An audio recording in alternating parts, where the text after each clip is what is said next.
পৃথিবীর মানুষ, তোমরা রাতে সালাত আদায় করতে শিখো। নিশ্চয় রাতে সালাত আদায় করা অতীতের নবী রাসূল সিদ্দিক সোহদা পরহেজগার মানুষের কাজ। ফাইন্নাহু কুরবাতুন লাকুম ইলা রাব্বিকুম, রাতে সালাত আদায় করলে আল্লাহ তাআলা তোমাদের নিকটে হয়ে যায়, তোমরা আল্লাহ তাআলার নিকটে হতে পারো। এক।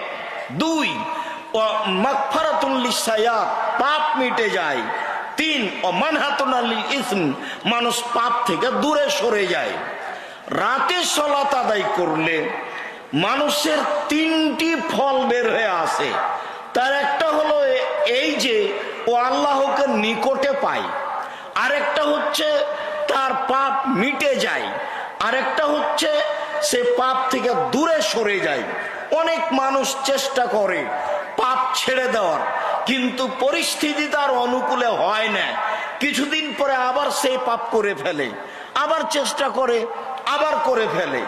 আর ঘটনা এরূপই যে যখন আল্লাহ তাআলা ইবলিসকে বললেন যে তুমি আদমকে মেরে নাও, তখন ইবলিস বলল যে আদম হচ্ছে মাটির তৈরি আর আমি হচ্ছি আগুন।